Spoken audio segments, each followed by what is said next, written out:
So, folks, we got to talk about some serious business. When it comes to the Voting Rights Act being gutted by the John Roberts Supreme Court, the entire political playing field has shifted.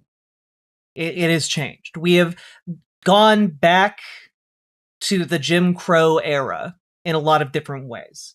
And this is calling on us for a moment of radical change from like what the status quo has been for basically the entirety of my life and the entirety of most of your lives. We are in a crisis moment. And by virtue of striking down some of these key provisions of the Voting Rights Act of 1965, the situation has been rendered in such a way that I believe the GOP has signed its own death warrant, because there are only a handful of ways for this to play out here on out, right?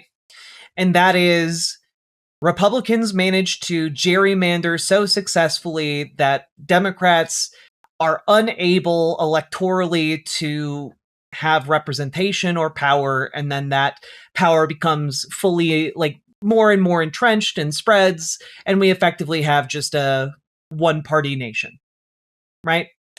And the flip side of that is that this gerrymander war continues for perhaps the next several years, and what we are left with is Democrats trying to get a plurality of power, a majority of power, so that they can force Republicans to end this redistricting war and agree to make partisan gerrymandering and racial gerrymandering illegal, right? And in that sense, it's a race to the bottom. But, like, there has been obviously this calculation since the beginning. I've talked about it before, but I think that there is a lot more going on and at stake than just what happened with the VRA, right? Because if what happened with the VRA was the whole story, like, okay, we could play out this gerrymandering war, fine. I believe Democrats would come out on the top eventually, but it could take time. And so what we have realistically, if you look beyond just the actual issue of the VRA, is an attempt to reassert a neo-Confederate government here in the United States. And that's not hyperbole. That is not overstating the case. And essentially, where we are at, when you look at the position the GOP is in and the position the Democrats are in, we need to understand that, like, obviously, Democrats can play a longer game and try and see this gerrymander war through, but that doesn't mean Republicans are going to be sitting idle the entire time. Quite the contrary, Republicans are going to be accelerating their efforts to try and consolidate power, which is what we've seen. The second the VRA was struck down and gutted by the John Roberts Court, like, the entire South scrambled to gerrymander new maps to try and get that passed before the midterms, right? And so where we're at now leaves us with a chilling conclusion, which is that Republicans are doing more than just trying to rig the game in their favor. And I think that what that means is it calls on Democrats, both establishment and progressive, to be willing to use every means at their disposal to actually engage in, like, full, like, blood and mud politics. You know, you gotta be ready to street brawl right now if you are in the Democratic Party and you are an elected official. You gotta be ready to throw down. And that's kind of where we're at the moment, because I want you to look at a couple of different clips. These are both from Louisiana, representing, you know, the constituents, the people who are being having their power legislated out of existence, basically, by these gerrymanders. And I want y'all to look at this This is some public testimony. You don't have to answer this, but how old are you? 16 years old. I commend you for coming here today and having the courage to testify before this committee. Yes, sir. Thank you. Good afternoon, chairs and members of the committee. Thank you for the opportunity to speak today. My name is Josiah Hardy. I'm a sophomore at LSU Laboratory School. I'm the founder and director of an initiative I created, Project 2028, that promotes civic education and voting literacy among teens. And I also come to you today as a 16-year-old in Louisiana. I come to you as a 16-year-old who does not want to stay in Louisiana because of bills like 116, 121, and 130. These have diluted the voice of African Americans and doesn't allow us to see us in Congress. As an African American myself, I want to hold political offices in the future, but I cannot do so if my voice is diluted in a community that does not like me.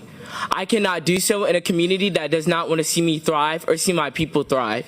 So I move away in hopes to have my voice heard and have my voice communicated and effectively enough so I can become the young black man that I need to be in the competitive society that it is. I am in favor of Senate Bill 407 because it allows my people to have the voice that we haven't had in many years. The fact that we are still having to sit here in 2026 and fight for our right to vote and our right to have voices in Congress is a problem. It's a problem that we all face and we all need to wake up to in Louisiana. And if you want to plan for the future, then you need to allow the future to be a part of your planning. Thank you. We have actual, honest-to-God children watching their political futures get destroyed by Republicans. This incredible young man, brave, speaks up for what is good and right, and like Republicans across the country are looking at this child and saying, fuck them. Kids who look like that don't deserve to have rights the same as kids who look like mine. You know? That's what's happening right now. Like, the entire Voting Rights Act gutting was to allow for the disenfranchisement of children like this. That's where we're at right now.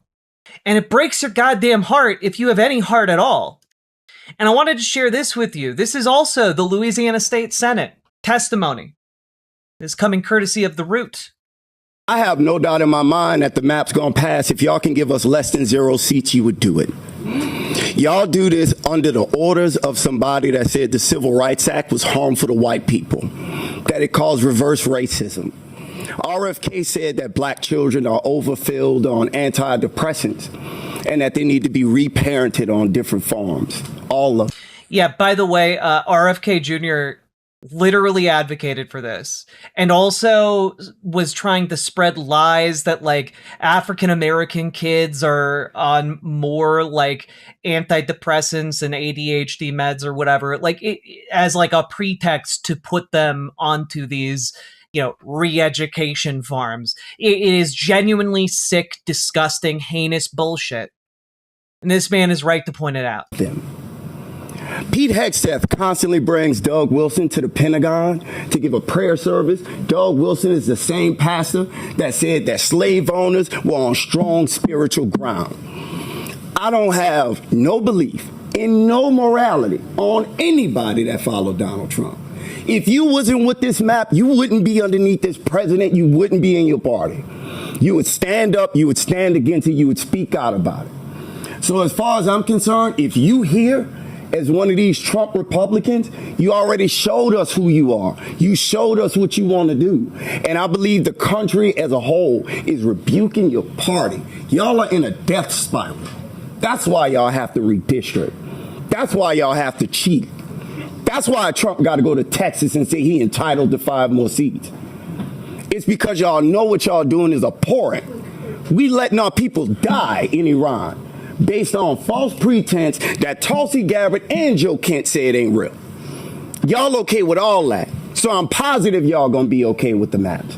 But the beautiful thing is, the children that y'all have made and the people that's younger than y'all don't support none of this racism that y'all want. The MAGA party is the last breath of the Confederacy. And I'll be happy to see millennials and Gen Z bury y'all. There will be no more of your party. The midterms gonna come, y'all gonna get wiped out.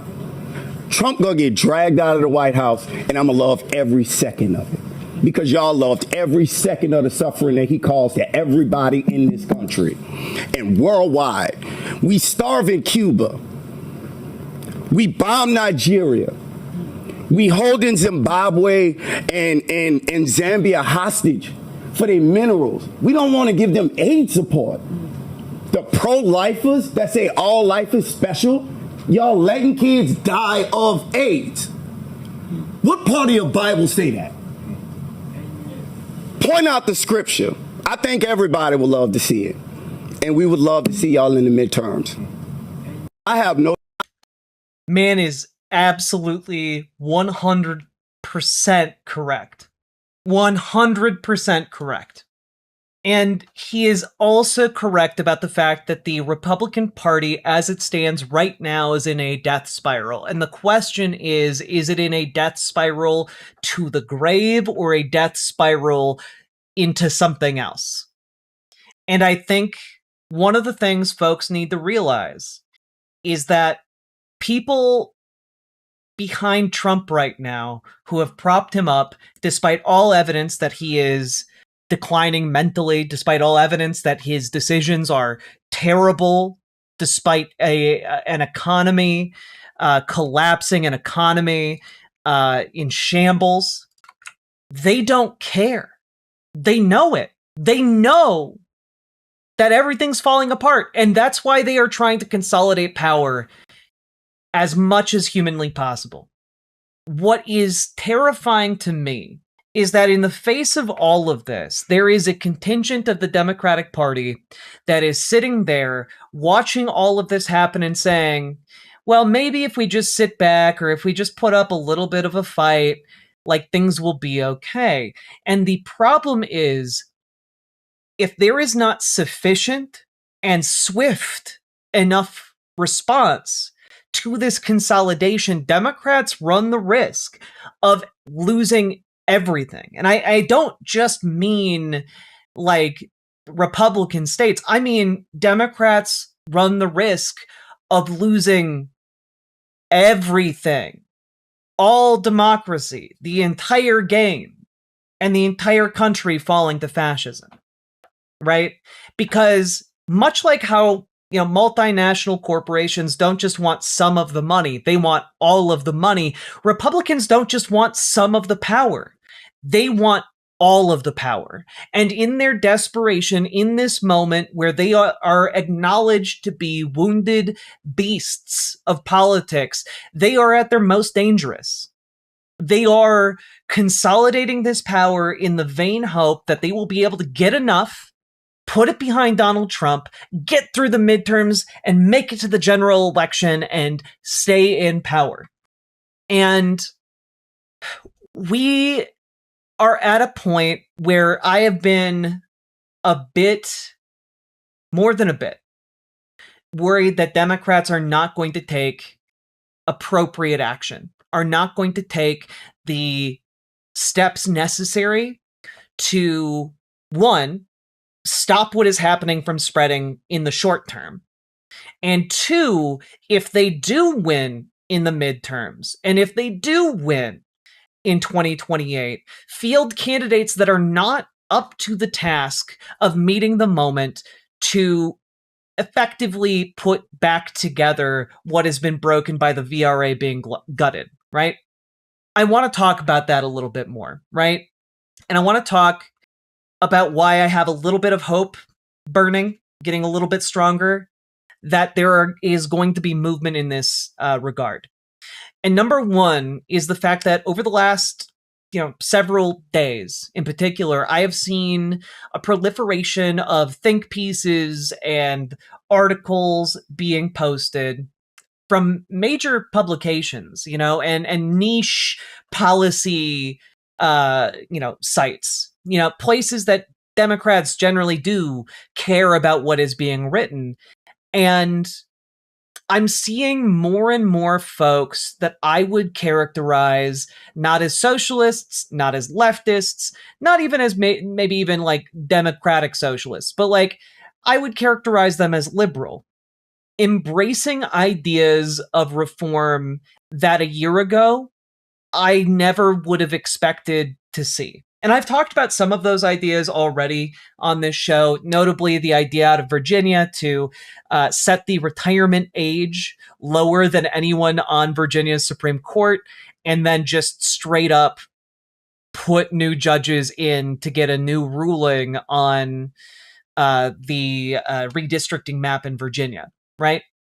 I'm seeing these ideas get more powerful. They are taking on lives of their own.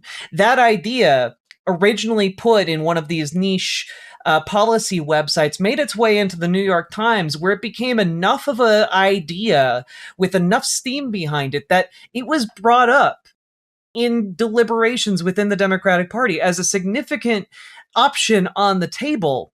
And ultimately, Virginian Democrats decided not to go with that option and to instead try and redistrict after the midterms. But ultimately, the fact that you have essentially this nuclear option on the table being discussed seriously, that is a sign of positive movement in a relatively short amount of time. That's because and I'm not going to say every establishment Democrat recognizes the danger of the time, but many of them do. Many of them realize that if they do nothing right now, there is going to be consequences, not just with the Republican Party gaining power, but also like their side of like the Democratic Party, the establishment side versus the progressive side. The establishment side is going to lose its legitimacy, and they are obsessed with the idea of legitimacy, right? It is one of the number one reasons they give to not do anything. A lot of establishment Democrats, they are terrified of losing what they term legitimacy in the eyes of the public. The idea that, no, you can't do anything too drastic too quickly because then you'll lose legitimacy. That conversation seems to be dying a bit because of the urgency of the moment. And I also just want to throw up some of the things I've been seeing. Here's from a couple days ago, fighting back after the gutting of the Voting Rights Act. This is on SCOTUS blog, which is a fairly well-known, like, legal blog. And in this one, it's talking about the options available to Congress in a post-Calais world. Calais being the decision that gutted the Voting Rights Act. And essentially making a case here around the idea of the guarantee clause. Yes. Although Congress has rarely relied on the guarantee clause, it in fact opens up opportunities for congressional action. As I argued in my article, Democracy, Federalism, and the Guarantee Clause. For the framers, there was general agreement that a Republican form of government meant two things. One, some kind of representative democracy with leaders chosen by the people, and two, no monarchy. There was lots of disagreement about the particulars of the first point, and of course the framers were perfectly comfortable with a representative democracy that excluded more than one half of the actual people from voting, including enslaved people, people of color, women, and in some states, non-property owning white men. But they did agree on some general goals that animated the cause. A need to keep despotism at bay and a belief that the country could not survive if the states developed incompatible forms of government. The Guarantee Clause is thus both a mutual non-aggression pact and a structural promise that the national government would protect states from such incompatibility. Under this reading of the Guarantee Clause, it is entirely appropriate for Congress to do what it concludes is necessary to keep the promise. Current political circumstances are a modern-day analog to the framers' concerns about tyranny. Most immediately, heavily gerrymandered Republican legislatures are meeting right now to gerrymander still further to reduce Democratic representation in the national legislature as much as possible. Those new gerrymanders could easily give control of the House to representatives to Republicans, despite a majority of voters preferring Democrats. But there are plenty of other ways that anti-democratic policies in one state can have spillover effects in others, and, as we are increasingly seeing, can help erode our national cohesion. The upshot is, if Democrats are ever in a position to act, they should not only outlaw partisan gerrymandering and constitutional redistricting under the Elections Clause, which they have previously attempted to do, but also outlaw it from four state legislatures pursuant to the guarantee clause, which they have not. Such legislation would absolutely not replace the VRA, but because minority voters, especially in the South, are disproportionately excluded from representation by partisan gerrymandering, it would ameliorate some of the worst immediate effects of Calais. Yeah, the guarantee clause, let me point out here. I believe that Democrats absolutely must make restoring and protecting democracy, and in particular multiracial democracy, their top priority. To do so, I think they should, among many other things, turn to the guarantee clause, which provides that, quote, the United States shall guarantee to every state in this union a Republican form of government. The clause provides an opportunity. That said, as I'll revisit at the end of the column, no single law or constitutional provision will fix what ails our country and our democracy. Think of this column as describing just one tool in the toolbox and encouraging others to be even more creative. So basically, the guarantee clause is the idea that, like, the Constitution guarantees a Republican form of government. And the idea of utilizing the guarantee clause is essentially recognizing that what is happening in these southern states that are, and with partisan gerrymandering at large, like it is destroying Republican forms of government. It is not Republican if it is not representative. In this case, it is not democracy if you have disenfranchised people. So that's the argument in a nutshell. It's obviously much more in depth than that, but I want people to understand that we need to be using all the tools we have available to us, right? Because what we have right now is there are options, like what is described in SCOTUS blog here.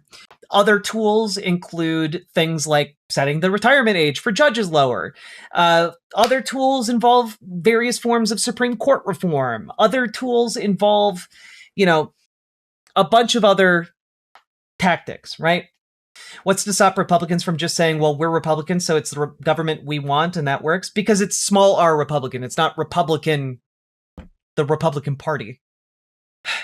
So, like, where we're at right now, there are tools in the Democratic toolbox, and again, many that I might not even be aware of right now, that we could be utilizing right now, that Democrats in Congress could and should be pursuing with all haste and with all seriousness.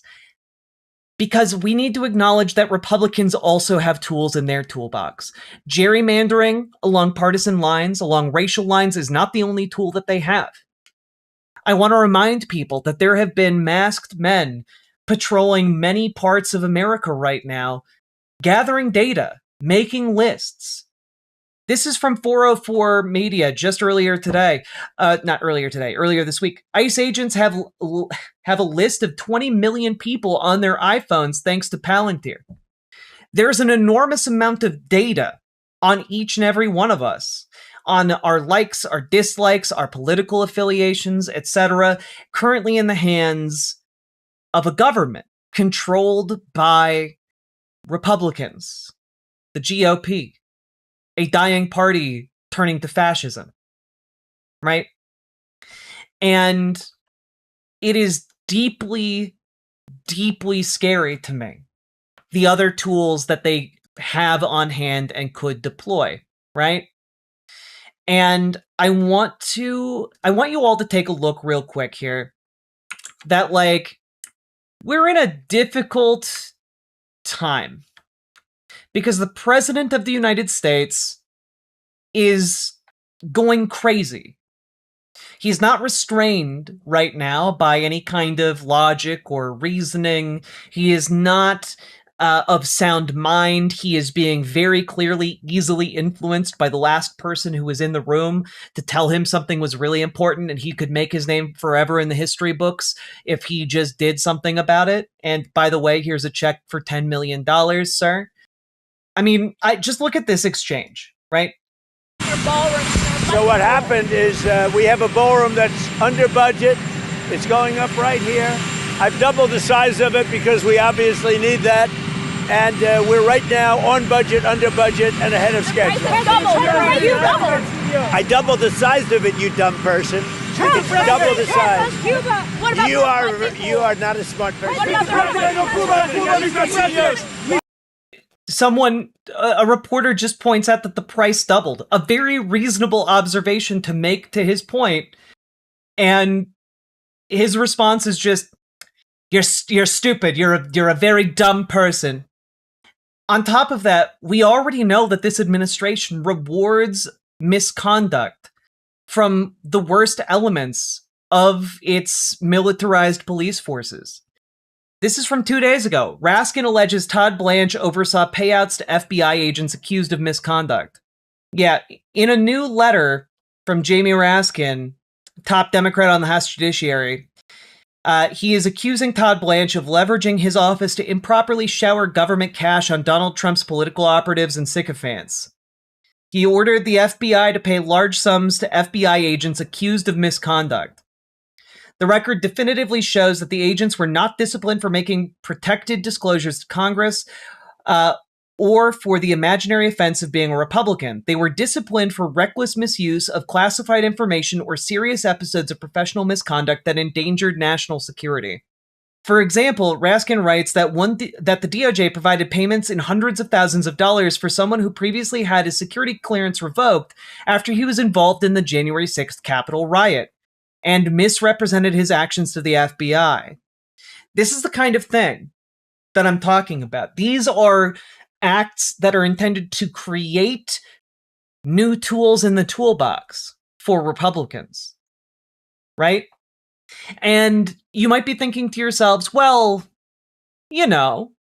that's fine. Like, okay, obvious corruption, but how could that escalate? And I want to play for you right here audio from the chairman of the Republican National Committee. This was posted from his official account saying the RNC is already on the ground, deploying staff in 17 states, registering voters, and aggressively fighting to win in November, and we will not stop until we do. We've already deployed field staff, and we've hired state directors and election integrity directors. And I think 17 states we've deployed people already, and those are obviously where the targeted races are and some of the more competitive seats.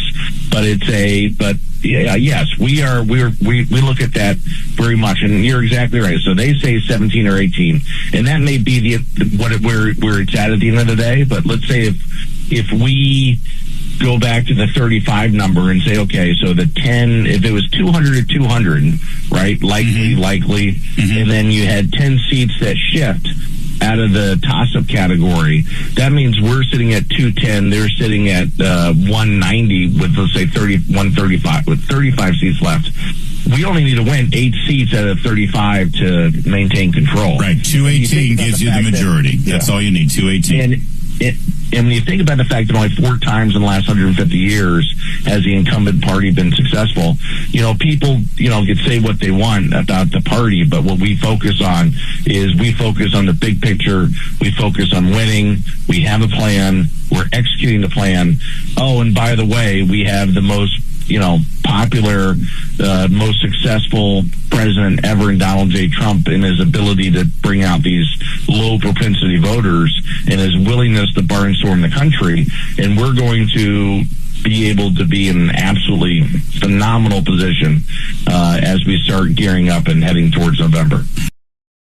That's not great, because what he's talking about is election integrity, election monitoring. This is essentially the declaration that there is an election integrity army, a group of Republicans being deployed in every single one of these toss-up states to collect as much information, to spread as much doubt under the guise of just asking questions as possible, to invalidate any kind of results that they do not like. That is another tool in their toolbox. And when you have a situation where people are getting pardons. They're openly talking just today about, for the 250th anniversary of America, Trump issuing 250 pardons. I've been hearing about this, and I understand that they are not a group of armed people, Superjet Guy, which is why I made the point that they are election integrity officers. But the reason that they are being labeled like in an official capacity, such as they are, is not because there is a need for election integrity. It's so that they can have a reasonable looking facade to cast doubts on the outcome of elections they don't like. It is effectively an attempt to codify all of the election denialism that Donald Trump tried to deploy his first time around, that culminated in January 6th. That is what that is. So when I say that this is like a tool in the toolbox that I find terrifying, what I find terrifying is that Republicans currently control all of the levers of power in this country, on the national level, at the very least, and are actively moving to use that power to validate group election integrity groups like what is being deployed in these key races identified by the RNC. So that's what's happening. I'm not saying that it's an election army in the sense that it's armed people showing up, but I am also going to say that if Donald Trump is the kind of guy to just throw out pardons right and left, then it's also not outside of the realm of possibility for Republicans to marshal a more violent kind of force. And like, I don't think we need to we'll cross that bridge when we get there, but keep in mind, the number one threat to this country for the entire time I've been alive has been white nationalist, conservative, extremism, right? That has been the number one threat to American security in terms of terrorist groups. And right now we are at an all-time high when it comes to number of white supremacist militias, number of, anti, big government militias, neo-Nazi punks masquerading as patriots, right? And so all of this is happening, and it's worrisome, right? Because what we're looking at is potentially something that could get really messy really fast and consolidate power in a way where there's no going back. There's a point of no return there. I'm really worried about that. If Democrats take the House in the midterms, and hell, maybe if they take the Senate in the midterms, though that's a long shot, it is possible for Democrats, once they have the levers of power again, if they use those levers, we have a shot of righting the ship, as it were. But I am going to throw out there something pretty important, I think, right? So I came across this article being passed around in some Democratic circles, right? And it's a piece titled "The VRA Was the Nice Version," written by some Democratic staffer or individual who is chosen to remain anonymous. It touches on some really good points here, which is effectively the Voting Rights Act was a Band-Aid solution. It was not a handout, as it were. It was won through blood, sweat, and tears. It was won through extensive organizing efforts. It was won by people putting their bodies on the line. It was won for by an immense amount of effort. And part of the issue here is that when we are talking about how we are going to go forward, is that I think I'm struggling with how to put this. Democrats need to be open to more revolutionary action than they have been open to in the past. Because what has been destroyed here is not just some kind of easily restored set of legislation. It is not so easy to unbreak what has been broken. And where we're at right now with the end of the VRA, African Americans in this country, minorities in this country, are not simply going to disappear or go back. Something fundamental has been broken. And the question is whether or not Democrats are going to be able to rebuild the compromise that was struck in the Voting Rights Act of 1965, or if they are going to fail, right? And the failure is going to be entirely self-imposed by Democrats, if it is to fail at all. The Democrats, if they do not use what power they have, if they do not use what influence they have, if they do not call all favors they are owed into play here, we are looking at the breaking of the republic.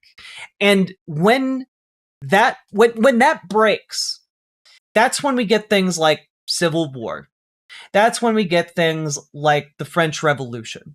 That's when we get things like insert the billion, trillion different ways a country can shatter apart into violence.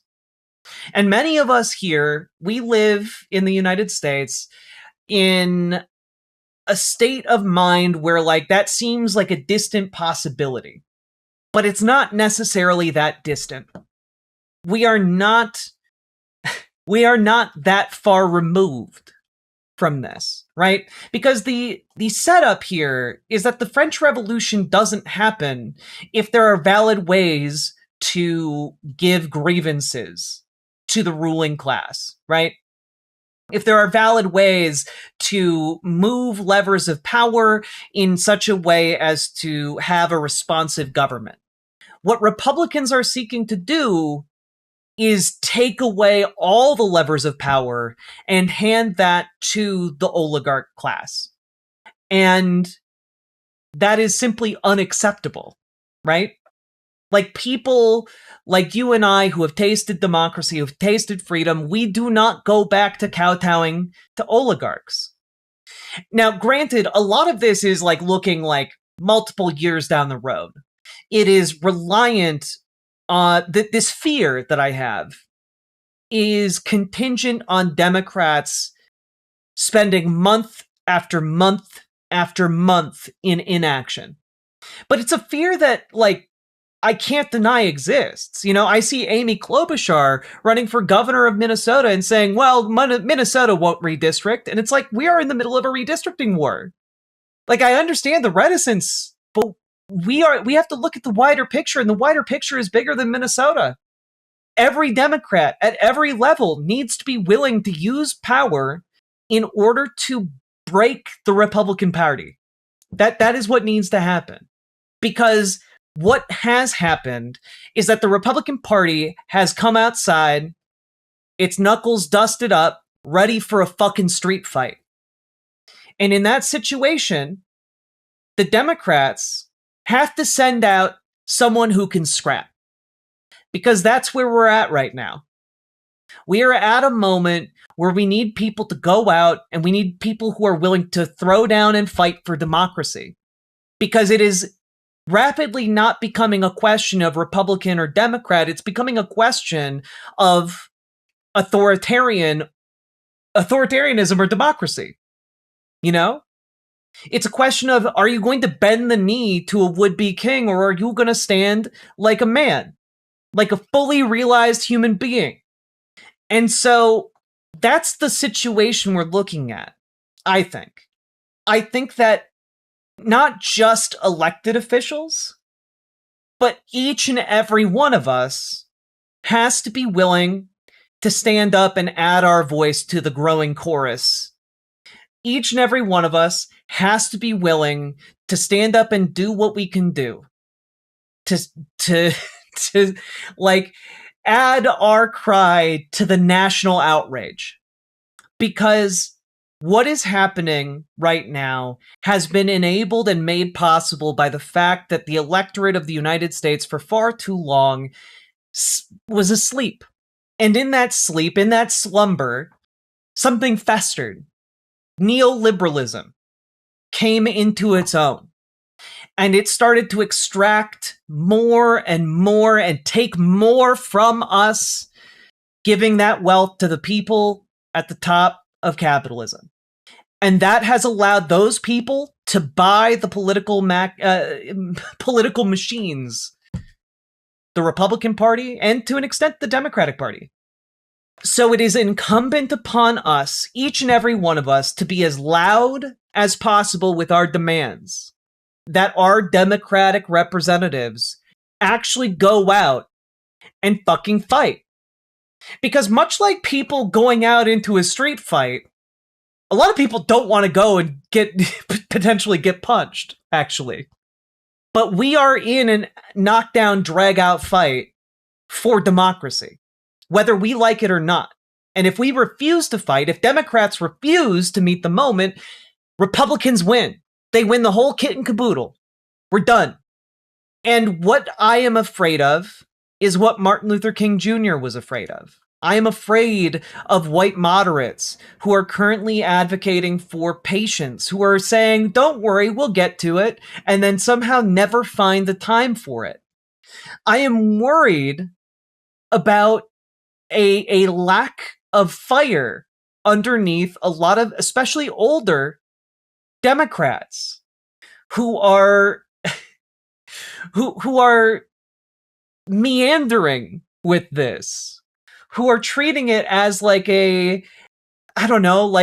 boy, that makes Republicans look bad. Like, we are beyond that moment right now. Like, obviously you can do that as like an aside, but like, we need not just signaling, we need not just rhetoric, we need like actual coherent action. We need, what is your plan? Is your, okay, you are saying you want to get into power in the midterms. What are you going to do? Because either you are doing something to bring us to a better, freer world if you gain power, or you are treading water. And the problem with treading water is, if you do it long enough, eventually you get tired and then you die. Right? Like, that's the problem here. And I'm deeply worried about the complacency of the white moderate in our elected government right now. Just gonna read you guys a section of letter from a Birmingham jail. I'm sure many of you have already read it. I must make two honest confessions to you, my Christian and Jewish brothers. First, I must confess that over the last few years, I've been gravely disappointed with the white moderate. I have almost reached the regrettable conclusion that the Negro's great stumbling block in the stride toward freedom is not the white citizen's counselor or the Ku Klux Klanner, but the white moderate who is more devoted to order than to justice, who prefers a negative peace, which is the absence of tension, to a positive peace, which is the presence of justice, who constantly says, I agree with you in the goal that you seek, but I can't agree with your methods of direst action, who paternalistically feels that he can set the timetable for another man's freedom, who lives by the myth of time, and who constantly advises the Negro to wait until a more convenient season. Shallow understanding from people of goodwill is more frustrating than absolute misunderstanding from people of ill will. Lukewarm acceptance is much more bewildering than outright rejection. You spoke of our activity in Birmingham as extreme. At first, I was rather disappointed that fellow clergymen would see my nonviolent efforts as those of an extremist. I started thinking about the fact that I stand in the middle of two opposing forces in the Negro community. One is a force of complacency made up of Negroes who, as a result of long years of oppression, have been so completely drained of self-respect and a senseless somebodyness that they have adjusted to segregation, and a few Negroes in the middle class who, because of a degree of academic and economic security, and at points they profit from segregation, have unconsciously become insensitive to the problems of the masses. The other force is one of bitterness and hatred that comes perilously close to advocating violence. It is expressed in various Black nationalist groups that are springing up over the nation, the largest being and best being best known being Elijah Muhammad's Muslim movement. This movement is nourished by the contemporary frustration over the continued existence of racial discrimination. It is made up of people who have lost faith in America and who have absolutely repudiated Christianity and who have concluded that the white man is an incurable devil. And I just want to say here, like, this is a microcosm of exactly what we're in now, which is that if people feel like valid means are denied them to have their grievances heard and responded to, what happens? What happened during the 1960s? A radicalization took place in a direction that was more dangerous, more violent. How does a truly authoritarian and fascist movement respond to that? That is a truly dangerous combination. Yeah, those who make peaceful revolution impossible make violent revolution inevitable. That's JFK right there.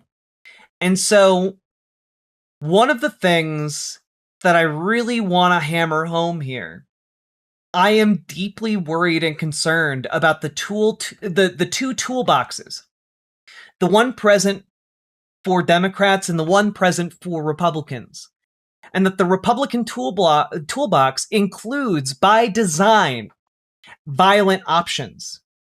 And the problem is, those violent options are facilitated by the state. Facilitated by the Republicans in Congress, by the Republicans in the White House, by the Republicans on the state level, by the Republicans just on the ground. And I'm worried about that potential. And I'm worried that it combos very powerfully with the complacency of white moderates in the current moment in the Democratic Party. So I guess all of that, I have told you all of my worries. And I just want to point out, you get op-eds like this from Jamel Bowie. It's getting dangerous. And it's getting dangerous because the old political order that was stable has been destroyed. There is no going back. And so what I'm asking you guys to do, and hoping happens here, is that each and every one of us needs to be willing to stand up and get involved in our local political system. I don't know what groups you gravitate to. I don't know if you are someone who's willing to organize inside the Dems to make them more progressive, bring them further left, make them socialists. I don't know if you are someone who is willing to join DSA. I don't know if you're someone who is willing to join Working Families Party. I don't know if you're somebody who's willing to organize politically with Food Not Bombs. But what I do know is that we need more people to be engaging in this political process. Specifically, more people who believe in democracy, who believe in the promise of collective action, who believe in doing more than just voting. Because where we're at right now, we need more than just voting. It is not enough to just show up at the ballot box in the primaries. It's not enough to just show up at the ballot box when it comes to the midterms. It is not enough to show up to the primaries or the 2028 general election. It is not enough. It is not enough. It is not enough. The old world is dead and something new is struggling to be born. And our question here is whether or not we will midwife a better future for us all, or if we are all going to be strangled in the womb. That is the question right now. And I am hoping beyond hope that enough people in this country give a shit to get involved, to show up to their meetings, to show up, make friends, get people known, get people educated, have hard conversations, and show up to do civil disobedience, show up to do, No Kings rallies, show up to do and support striking workers in your communities, build those fucking bridges, because if we stop trying to do that, if we give up, if we do not show up, if we stop putting pressure on these moderate politicians in the Democratic Party, then we're fucked. That's the message, right? If what is happening right now to you is good enough, then we've already lost. We need to be doing more. We need to be brave. We need to be standing up, because we're, like it or not, in a fucking street fight. And we need to be willing to field people on the political stage who are willing to dust it up, who are willing to do the work of going out there day after day to get people involved. And Dragonfly makes a great point. You don't have to make friends, but you do have to make alliances. You do have to have working relationships with other people in your community. We do have to stand in solidarity with one another, even if we don't necessarily, want to be best friends with one another. Because right now is the time when we have maximum leverage. Right now, as Democrats are shaken to their core over the death of the Voting Rights Act, right now, as rage is coursing through the disenfranchised minority groups in this country and the African American community, right now, while the iron is hot, we need to be coordinating and figuring out our shit. We need to be coordinating and figuring this shit out. We need to be organizing harder than we've ever organized before, the likes of which I haven't seen in my lifetime. We need to go beyond that. And what I'm seeing is liberals waking up to that reality. And that is really good. When I see Liberal Currents, for example, run an article titled "Democrats Need to Realize What Time It Is" on Conjecture Revolution and the Next American Republic, that's a really good sign. It is a good sign. It is a good day to see liberals waking the fuck up. Because whether we want it or not, a revolutionary moment is upon us. Whether we want it or not, there is a choice in front of us, and one of the options is going to be picked. Will our democracy die, consumed by authoritarian rot? By the rot of billionaires and oligarchs who would take everything from you and leave you enslaved on the corporate dime? Do you choose to live as someone free, as somebody worthy of respect on equal terms with your peers? Do you choose to live as a fully fledged human being? That is the choice in front of us right now. With rights, with the ability to participate in society, and dare I say it, with the ability to make something better than what came before. Because as the saying goes, as the song goes, we'll build a new world from the ashes of the old. Because there's one thing that workers do well, beyond all other things, and that's do work. So, which side are you on? Are you on the side of the death spiral? Or are you on the side of building something new? It's an easy question for me, but each and every one of us, whether we want to or not, is going to have to make that choice. And if you decide to sit on the sidelines, you are making a choice. Not involving yourself is aligning yourself with the death spiral. It is not making the proactive choice to live, to build anew. You are not making a choice for the future. You are allowing someone else to make the choice for you. You are already enslaved. And I don't know about you, but I don't believe in slavery for anyone. So make a goddamn choice. If you need help joining your local Dems or your local DSA, we have folks in this community who can help you. You can join our Discord, !Discord, in any of the chats. You'll get a link to our Discord. You can reach out to Dragonfly for help organizing with your local Dems. You can reach out to GamerG for help organizing with your local DSA. Now is the time to start stepping up, folks. Now is the time. We can help you do that. I know it can be scary going to your first meetings. It can be very difficult. And if you don't want to join the Discord for whatever reason, you can head over to riverboat.gg, which you can find Dragonfly, who's actually like right there right now. That's where we're at, folks. That's where we're at.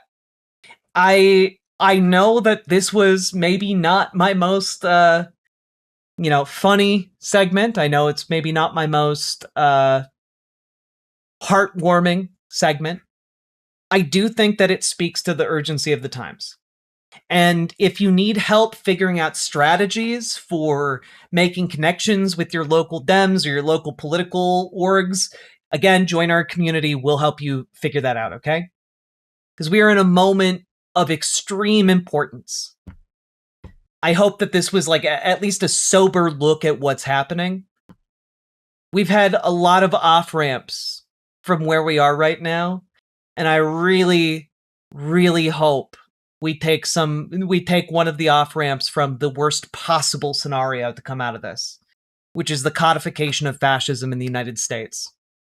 The entrenchment of it as a political institution. That's what happens if we lose.